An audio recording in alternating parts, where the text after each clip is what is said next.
Pada video pembelajaran kali ini, kita akan membahas tentang persiapan dan asuhan preoperasi. Sebenarnya apa sih preoperatif itu? Definisi preoperatif yaitu persiapan yang dilakukan pada saat akan melakukan pembedahan atau operasi bertujuan untuk meminimalisir kesalahan pada saat penatalaksanaan preoperatif. Jika terjadi kesalahan pada persiapan preoperatif, maka akan berdampak fatal pada tahap selanjutnya. Untuk itu, ada beberapa hal yang harus dipersiapkan baik dari petugas kesehatan maupun klien pada proses preoperatif, diantaranya yaitu untuk kasus kebidanan harus konsultasi dengan dokter obstetri, ginekologi, dan dokter anestesi sebagai penanggung jawab, perawatan kandung kemih dan usus, pramedikasi, mengidentifikasi dan melepas prostesis, persiapan fisik, dan persiapan mental dan psikis. Setelah berkonsultasi dengan dokter spesialis, pada proses konsultasi terdapat informed choice, yaitu suatu kegiatan dengan menjelaskan informasi yang berkaitan dengan tujuan, risiko, dan prosedur penatalaksanaan kegiatan yang akan dilakukan. Selanjutnya, informed consent, yaitu surat pernyataan persetujuan dengan menandatangani surat untuk dilakukannya tindakan operasi. Tujuannya untuk keluarga klien mengetahui adanya persetujuan operasi berlangsung dan informed consent dilindungi oleh hukum. Persiapan yang selanjutnya yaitu pramedikasi. Pramedikasi adalah obat yang akan diberikan sebelum dilakukannya operasi. Obat yang diberikan harus sesuai dengan kebutuhan pasien, misalnya relaksan, antiemetik, dan analgesik. Perawatan kandung kemih dan usus. Sebelum melakukan tindakan operasi, biasanya pasien dipasang kateter dengan tujuan untuk mencegah trauma pada kandung kemih selama operasi. Untuk sistem pencernaan, pasien diharuskan untuk mengosongkan usus sebelum operasi dengan meminta pasien untuk berpuasa. Tujuannya untuk menghindari terjadinya masalah-masalah pasca bedah. Selanjutnya yaitu mengidentifikasi dan melepas prostesis dengan meminta pasien untuk melepas perhiasan, gigi palsu, kontak lens, dan lain-lain. Hal ini bertujuan untuk menghindari risiko terlepas atau tertelannya benda-benda tersebut. Selanjutnya yaitu persiapan fisik. Terbagi menjadi dua tahapan, yaitu 1. Persiapan fisik di kamar perawatan, 2. Persiapan fisik di ruang operasi. Persiapan fisik terdiri dari beberapa klasifikasi, seperti status kesehatan fisik, dapat dilihat dengan pemeriksaan umum seperti menanyakan identitas klien, riwayat penyakit klien dan keluarga, pola istirahat yang baik, hemodinamik, sistem endokrin, kardiovaskuler, dan pemeriksaan fisik lengkap head to toe. Status nutrisi ditentukan dengan mengukur tinggi badan dan berat badan atau IMT, mengukur lila, mengukur kadar protein darah, dan mengukur keseimbangan nitrogen. Status nutrisi yang baik dapat memperlancar proses operasi berlangsung dan dapat mempercepat proses penyembuhan luka. Selanjutnya yaitu keseimbangan cairan dan elektrolit. Hal tersebut erat kaitannya dengan fungsi ginjal. Untuk itu, cairan yang akan diberikan pada pasien, baik input maupun output, harus seimbang, dengan tujuan untuk mengukur fungsi ginjal. Persiapan fisik yang selanjutnya yaitu kebersihan lambung dan kolon dengan meminta pasien untuk melakukan puasa antara 7-8 jam sebelum operasi.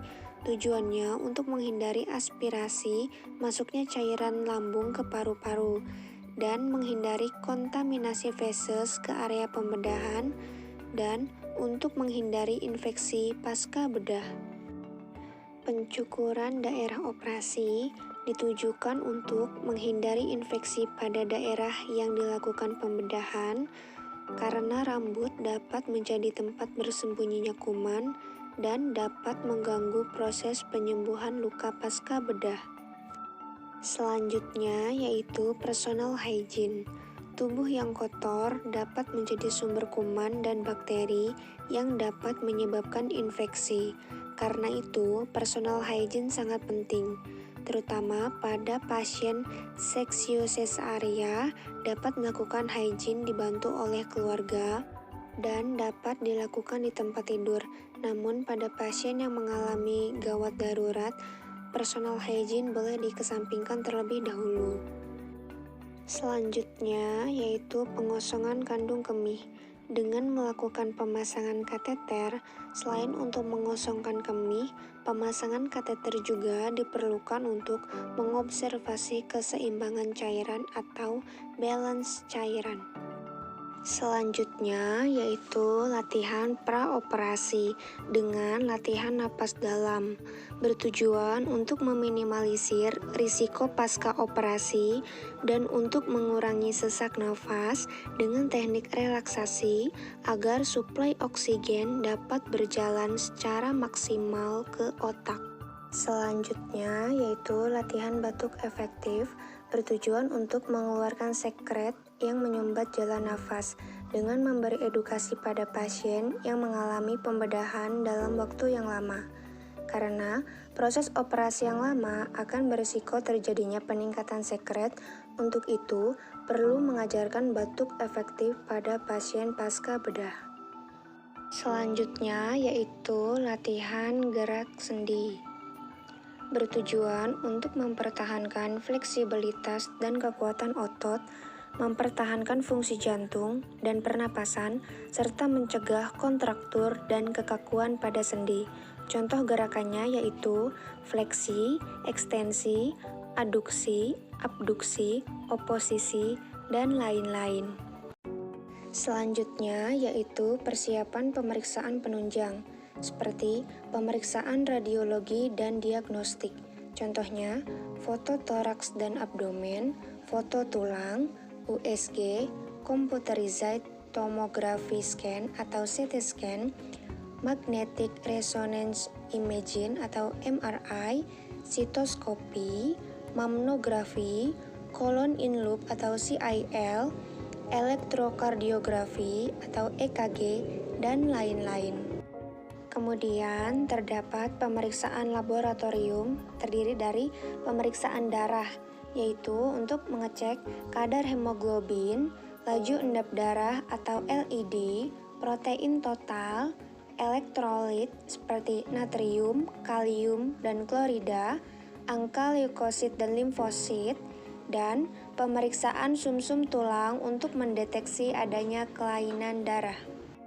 Selanjutnya, pemeriksaan biopsi, yaitu tindakan yang dilakukan sebelum operasi dengan pengambilan bahan jaringan tubuh untuk memastikan penyakit sebelum tindakan operasi berlangsung.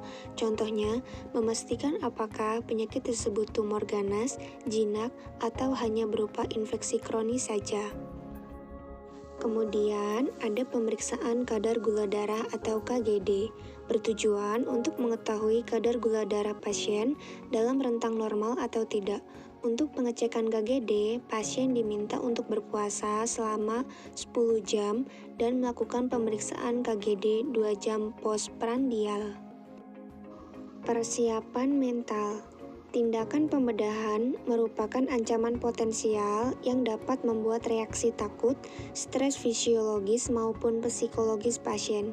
Karena itu, persiapan mental pasien sangat penting dalam proses tindakan operasi. Berikut ini adalah kecemasan dalam menghadapi pembedahan, di antaranya takut nyeri pasca pembedahan, takut terjadinya perubahan fisik, takut menghadapi ruang operasi, peralatan pembedahan, dan petugas, serta takut terjadinya operasi gagal. Cara mengurangi kecemasan pasien diantaranya pemberian edukasi pada pasien berupa informed choice, persiapan operasi yang baik dari fisik maupun penunjang, kondisi kamar operasi yang nyaman, dan petugas operasi yang ramah agar pasien merasa aman pada proses operasi.